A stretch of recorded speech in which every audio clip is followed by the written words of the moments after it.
नमस्कार। आज हम जिस विषय की गहराई में जाने वाले हैं वो कोई आम कहानी नहीं है। ये एक ऐसा मामला है जिसने पूरे देश की रूह कंपा दी थी। आज हम बात करेंगे निठारी कांड की। और हाँ, ये सिर्फ एक क्राइम स्टोरी नहीं है। ये उन परिवारों के ना खत्म होने वाले संघर्ष और दर्द की कहानी है जिनकी आवाज़ों को पूरी तरह से अनसुना कर दिया गया। एक बहुत लंबी, बहुत दर्दनाक लड़ाई। चलिए इस अनसुनी और खौफनाक त्रासदी के सच का सामना करते हैं। नोएडा के एक घर के पीछे जब इंसानी हड्डियां मिलने लगीं, जरा सोचिए इस लाइन के बारे में। आज भी इसे सुनकर रोंगटे खड़े हो जाते हैं। उस वक्त के मंजर की तो हम सिर्फ कल्पना ही कर सकते हैं जब ये भयानक सच दुनिया के सामने आया था। किसी ने सपने में भी नहीं सोचा था कि भारत के सबसे खौफनाक सीरियल किलिंग केस का पर्दाफाश कुछ इस तरह होगा। मतलब ये कोई फिल्म की स्क्रिप्ट नहीं थी, ये एक कड़वी सच्चाई थी जिसने उन परिवारों की जिंदगी को हमेशा के लिए एक गहरे अंधेरे में धकेल दिया, जिनके अपने कभी लौटकर घर नहीं आए। तो आइए सबसे पहले बात करते हैं उन मासूम बच्चों के गायब होने और उन गुहारों की जिन्हें किसी ने नहीं सुना। साल 2005 से 2006 का वो दौर। नोएडा के निठारी गांव में एक अजीब सा डरावना सन्नाटा पसरने लगा था। एक के बाद एक बच्चे अचानक गायब हो रहे थे। अब यहाँ एक बहुत बड़ी खाई थी। एक तरफ थे निठारी के वो गरीब परिवार जो रोज कमाते और खाते थे, और ठीक उनके सामने था वो आलीशान D5 बंगला, ताकत और पैसे का जीता जागता सबूत। गायब होने वाले ज्यादातर बच्चे इन्हीं गरीब परिवारों से थे। जब ये बेबस माँ बाप मदद मांगने गए ना, तो सच कहूं तो उनकी गरीबी ही उनकी सबसे बड़ी दुश्मन बन गई। इस अमीर गरीब के फर्क ने यह तय कर दिया कि उनकी शिकायतों को वो अहमियत मिलेगी ही नहीं जो शायद किसी रसूखदार को मिलती। एक तरफ गरीब की चीखें थी और दूसरी तरफ अमीर की वो ऊंची खामोश दीवारें। इन परिवारों ने सिस्टम की जिस बेरुखी का सामना किया वो सच में दिल दहला देने वाली है। हुआ क्या? सबसे पहले मासूम बच्चे गायब होने शुरू हुए। परेशान, रोते बिलखते माँ बाप दौड़कर पुलिस के पास गए, लेकिन उनकी शिकायतों को बस हवा में उड़ा दिया गया। उन्हें अनसुना करके थानों से भगा दिया गया, और इसका नतीजा पूरे इलाके में, पूरे गांव में एक खौफ का माहौल बन गया। गायब होने वालों की गिनती बढ़ती जा रही थी और हर परिवार हर दिन बस एक दहशत के साये में जी रहा था। अब हम आगे बढ़ते हैं D5 के उस खौफनाक सच की तरफ जिसने इस पूरे रहस्य से पर्दा उठाया। जैसे जैसे वक्त बीत रहा था, इन बच्चों के गायब होने का रहस्य और गहराता जा रहा था। और फिर शक की सुई घूमी निठारी गांव के ठीक पास वाले उसी बड़े से बंगले की तरफ जिसे D5 के नाम से जाना जाता था।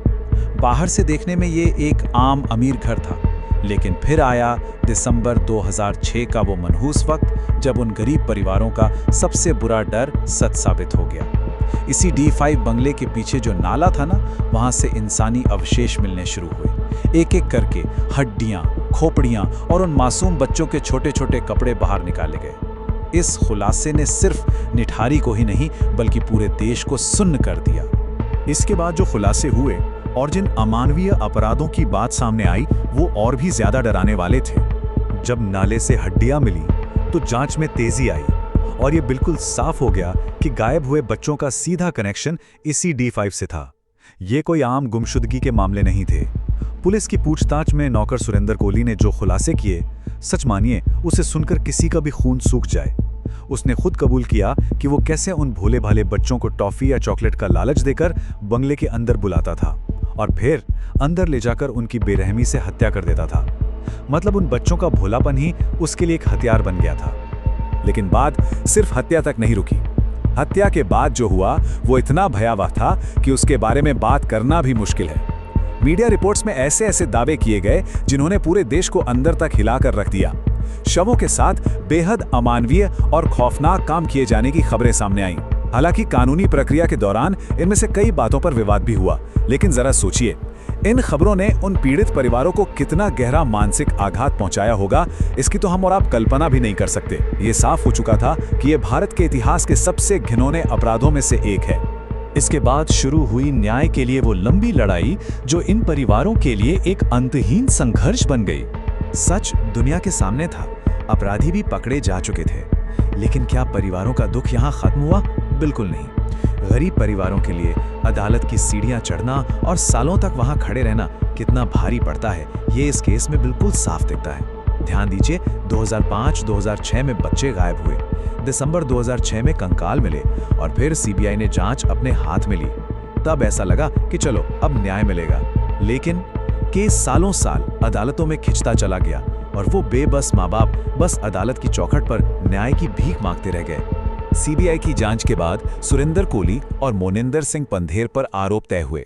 कई मामलों में उन्हें मौत की सजा भी सुनाई गई, लेकिन न्याय की ये सड़क कभी सीधी नहीं रही। आगे चलकर कुछ फैसलों में बदलाव हुए, कुछ सजाएं कम कर दी गईं या बदल दी गईं। जरा उस माँ बाप के दिल का हाल सोचिए जब उन्हें पता चलता होगा कि उनके बच्चों के हत्यारों की सजा पर फिर से विचार हो रहा है। हम अक्सर सुनते हैं ना कि देरी से मिला न्याय न्याय ना मिलने के बराबर है। निठारी के इन परिवारों के लिए ये लाइन एक कड़वी और चुभने वाली सच्चाई बन गई।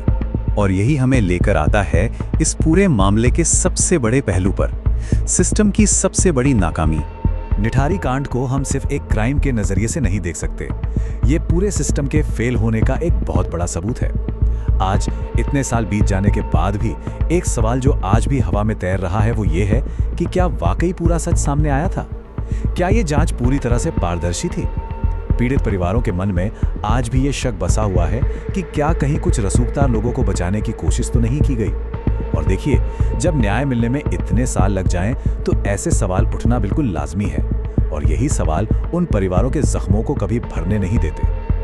और ये सवाल, ये सबसे ज्यादा दिल तोड़ने वाला सवाल है। अगर पुलिस ने पहले ही एक्शन ले लिया होता तो क्या बच्चों को बचाया जा सकता था? और दुख की बात यह है कि इसका जवाब शायद हाँ है। अगर उन गरीब माता पिता की पहली शिकायत पर ही पुलिस एक्शन में आ जाती, अगर उन्हें सिर्फ गरीब समझकर थाने से भगाया न गया होता, तो शायद दर्जनों मासूमों की जान बच जाती। ये वो काश है जो उन परिवारों को ताउम्र अंदर ही अंदर खाता रहेगा। सोर्स मटेरियल से एक और बहुत बड़ा सवाल निकल कर आता है, क्या इस इतने बड़े खौफनाक खेल में सिर्फ 2 ही लोग शामिल थे? जरा लॉजिकली सोचिए, इतने लंबे समय तक इतने बड़े पैमाने पर बच्चों का गायब होना, उनकी हत्या होना, क्या ये सब सिर्फ एक मालिक और एक नौकर मिलकर कर सकते हैं? ये शक उन परिवारों के लिए आज भी एक रिश्ता हुआ घाव है। उन्हें आज भी लगता है कि शायद इस मामले के असली और बड़े मास्टरमाइंड कभी पकड़े ही नहीं गए। तो इस सब से निष्कर्ष क्या निकलता है? निठारी कांड सिर्फ एक खौफनाक अपराध नहीं है, ये एक बहुत बड़ी संस्थागत और व्यवस्थागत नाकामी है।